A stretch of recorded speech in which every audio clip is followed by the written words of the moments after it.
Well, this is a cider press. My wife has gotten several ideas, and that was one of them that I built here a couple days ago. And using a garbage disposal to mash up the apples. So we'll go in here and then dump them in a bucket. We're using a pillowcase in there. And you just put this on top of it and squeeze it down with a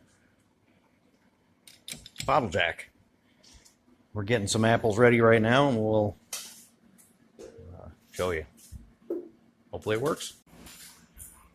And this is how we got it set up. It, of course, garbage disposal works on a switch on the wall. We don't have that, so we're using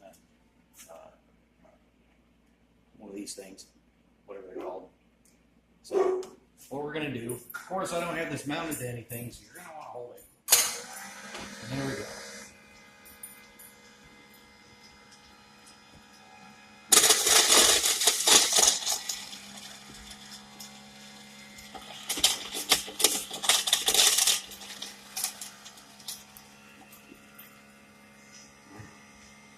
Yeah, you might think that's probably pretty dangerous, not having a push stick or anything in there.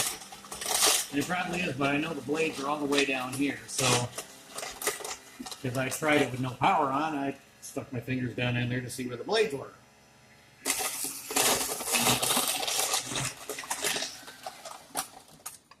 And I can see this is getting to be a pain in the butt with this thing in here, so that's gone.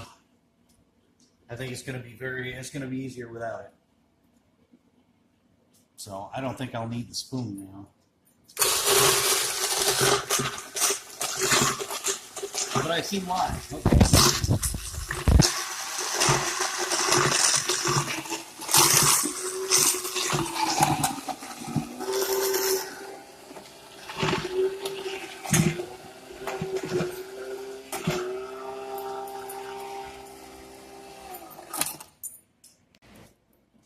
So this is after we've processed a few apples, a few dozen apples anyway. Ran them right through there, turns them into mush. And down there you can see we got a little bit of juice coming out. So we haven't pressed anything yet. We're still mashing. So we'll keep on going. All right, we had maybe 30 pounds of apples, and after cutting bad spots out, we ended up with maybe half a bucket full of mash. After we ran it through the garbage disposal there, of course it was cores. And yeah, we got rid of the cores too, the seeds. Read something about the seeds causing bitterness in the cider. By the way, yeah, this is a new one. This is not a used one. Not something that we cleaned. It was new. It wasn't that expensive. And here's a dog trying to get out of here. So that's what we got. You can see the cider running out of there. And we're going to start pressing right now. So we got this press right here.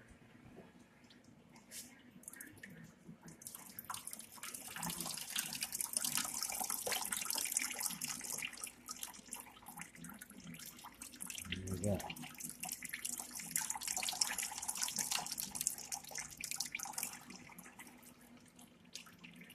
I think maybe I need to make this round a little bit bigger to fit the sides of the bucket a little bit better, but let's see what we get.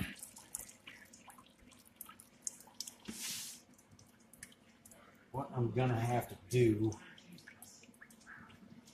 since this isn't all that level,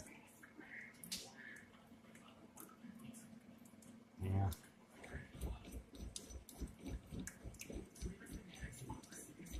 Alright, so this is the setup. Now we've gotten down to the point where I need to press harder. We'll just get some.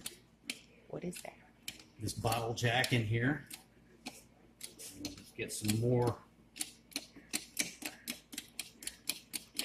pressure on it. Just squeeze it right out.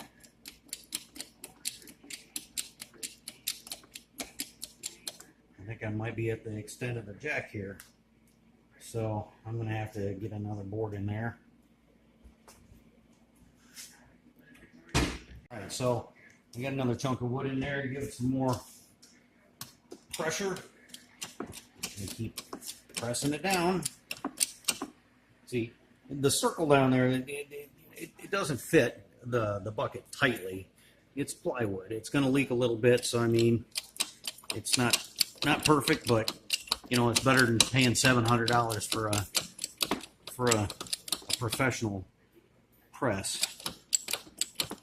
Yeah.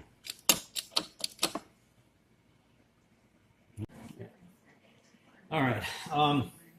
In order to keep the apple pulp from coming up around the plunger, my wife's idea was to use a pillowcase instead of cheesecloth, because you know cheesecloth is one time to throw away. Anyway, what I did was fold the pillowcase over, so now it's all closed up, and I got the plunger on top of the pillowcase. It's closed up, and it seems to be working a whole lot better that way. The pulp isn't coming up around the plunger. You had a hard time with that, didn't you, taking that out? And yeah, I had a hard time getting the jack back out, because how do you get the tool down in there to get to loosen the jack? Well, what I ended up doing was pressing down on this as hard as I could so I could just, you know, yank it out of there. So, see, the floor is a little bit unlevel, so, but look at that cider.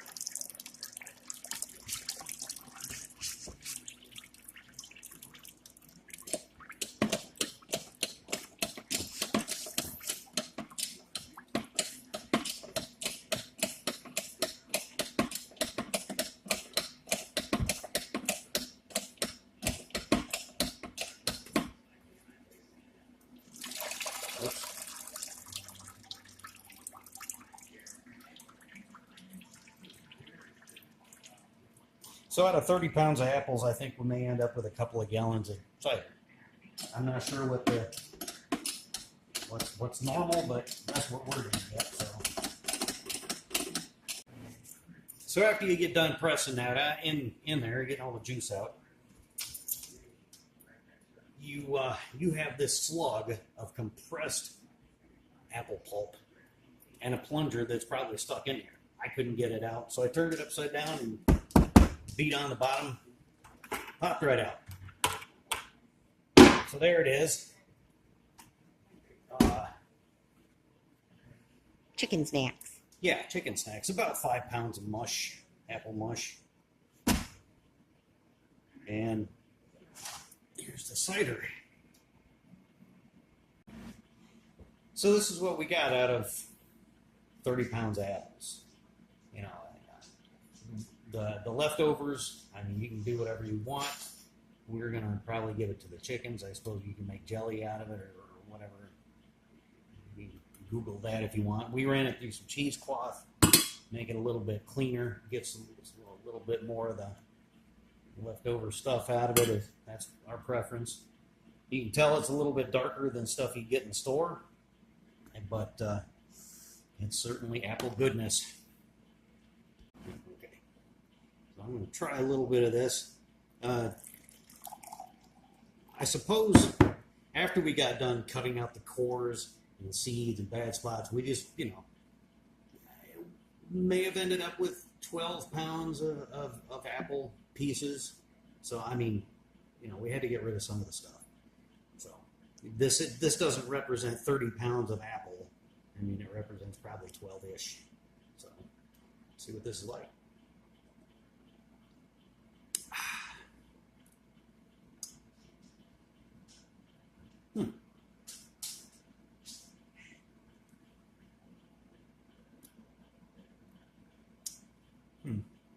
It's pretty good, actually.